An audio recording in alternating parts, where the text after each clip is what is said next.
السلام علیکم ورحمۃ اللہ وبرکاتہ۔ استقبال کرتے ہیں آپ سبھی کا آپ کے اس چینل آل ایجوکیشن پہ۔ امید کرتے ہیں کہ آپ سب بخیر ہوں گے۔ آج ہم لوگ کوشچن آنسر کرنے والے ہیں حصہ نظم میں ہم نوجواں ہیں۔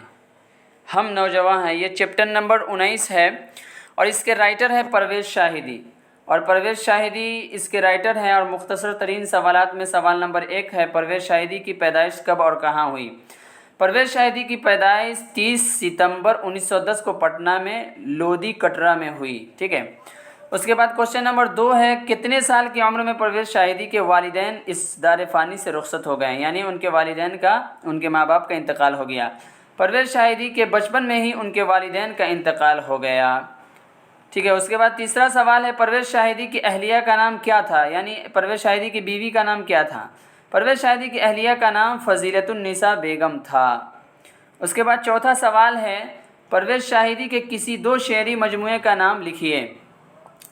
کسی 2 شعری مجموعے کا نام۔ پرویز شاہدی کے کسی شعری مجموعے کا نام نمبر 1 رقص حیات، نمبر 2 تثلیث حیات ہے۔ اور 5واں کوشچن ہے، تثلیث حیات کی اشاعت کب ہوئی؟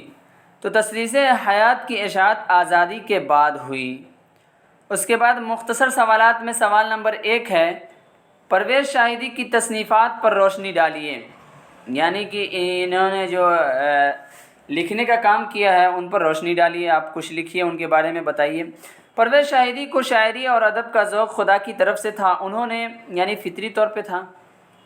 انہوں نے پہلا شعر 8 سال کی عمر میں کہا۔ شروع میں اکرم تخلص کیا، پھر پرویز شاہدی کرنے لگے۔ آپ کی مشہور و معروف تصنیفات میں رقص حیات اور تثلیث حیات ہے۔ کوشچن نمبر 2 ہے، پرویز شاہدی کی شاعری پر 5 جملے لکھیے۔ پرویز شاہدی کو شعر و ادب کا ذوق خدا کی طرف سے تھا۔ شاعری کی ابتدا میں ناسک کا رنگ اپنایا، پھر غالب کی پیچیدگی کی طرف مائل ہوئے۔ ان کے چند اشعار میں جگر مراد آبادی کا رنگ ملتا ہے۔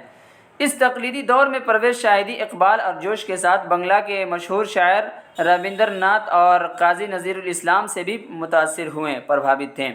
لیکن ان سب باتوں کے باوجود فطرت کے طرف سے اعلیٰ دل و دماغ لے کر آئے تھے، لہذا شاعری میں اپنا راستہ خود نکالا اور جلد ہی میں انفرادی رنگ قائم کر لیا۔ اس کے بعد مختصر سوالات میں سوال نمبر 3 ہے، زیر نصاب نظم ہم نوجواں ہیں کے پہلے بند کی تشریح کیجیے۔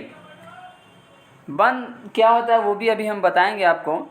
نظم ہم نوجواں ہیں کے پہلے بند کی تشریح، معاشرے کی ترقی و تنزلی نوجوان پر نربھر کرتا ہے، اسی کی وجہ سے معاشرے میں خوشنما رہتا ہے، یعنی اسی کی وجہ سے معاشرہ خوشنما رہتا ہے اور اسی کی وجہ سے بگڑ جاتا ہے۔ گویا کہ ایک طرف ہمدردی ہے، دوسری طرف سختی ہے، تو نوجوان کی صحیح تربیت کرو، بچوں کی صحیح تربیت کرو۔ کوشچن نمبر 4 ہے، نظم کے بارے میں مختصراً لکھیے۔ جدید اردو نظم کا آغاز سر سید احمد کے بارے میں ہوا، اس کے بعد حالی شبلی وغیرہ نے اس صنف کو ترقی کے منازل تک پہنچایا۔ جب سے صنف نظم شروع ہوا ہے، اور یہ سوال اکثر آپ کو نظم میں ایک ملے گا کہ نظم کے بارے میں، نظم کی تعریف کیجیے۔ میں نے کئی مرتبہ اس کی تعریف کر چکا ہوں کہ نظم کہتے ہیں لغت میں پیرونے کو، اور اصطلاح میں کہتے ہیں کسی بھی چیز کو، کسی بھی ٹاپک پر ایک اچھے اسلوب کے ساتھ، اچھے الفاظ کے ساتھ اس کو نظم کیا جائے، اکٹھا کیا جائے تو اس کو نظم کہتے ہیں، شعری وزن کے ساتھ، ٹھیک ہے۔ تو یہ تعریفیں بہت آ چکی ہے، اس لیے میں نے یہاں پر اس کی تعریف خوب اچھی طرح سے نہیں کیا ہوں۔ اس کے بعد مخمس نظم کسے کہتے ہیں؟ مخمس نظم کہتے ہیں جس شعر کے ہر بند میں 5 مصرع ہو، اس کو مخمس کہتے ہیں۔ بند کہتے ہیں، بند میں بتایا ہوں اس سے پہلے کہ کوئی شعر ہوتا ہے جو 2 مصرع کا ہوتا ہے، اور کوئی جس میں 4 مصرع ہوتا ہے، تو اس 4 مصرع والا وہ پورا ملا کر ایک بند ہوا، یہ ہوا تو یہ پورا ایک بند ہوا، ٹھیک ہے۔ اس کے بعد طویل سوالات میں سوال نمبر 1 ہے، پرویز شاہدی کی شاعری کا تنقیدی جائزہ لیجیے۔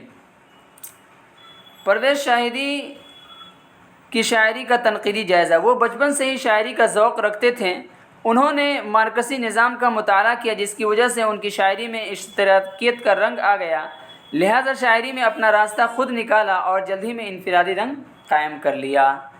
کوشچن نمبر 2 ہے، زیر نصاب نظم ہم نوجواں ہیں کے مرکزی خیال پیش کیجیے، یعنی اس پورے نظم کا خلاصہ پیش کیجیے۔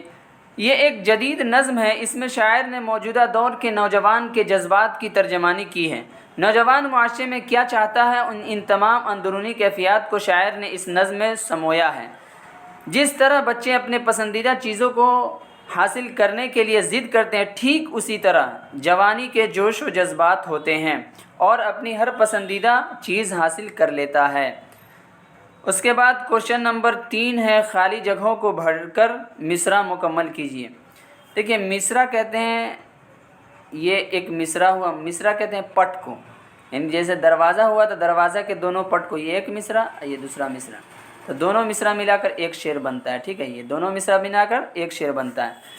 تو مصرع کو مکمل کیجیے، تو یہاں پر یہ خالی جگہ تھا، یہاں پر یہ خالی جگہ تھا، تو بھیگی ہنسی پھر کیف نمو کا حق مانگتی ہے، تسکین ذوق جام و سبو کا حق مانگتی ہے۔ یہ مکمل ہو گیا، یہ آپ کے کتابی سے ہے، تو آپ اگر کتاب کو پڑھیں گے تو جو بھی آپ کا نظم ہوگا اس کو پڑھیں گے تو آپ اس کو سیٹ کر لیجئے گا۔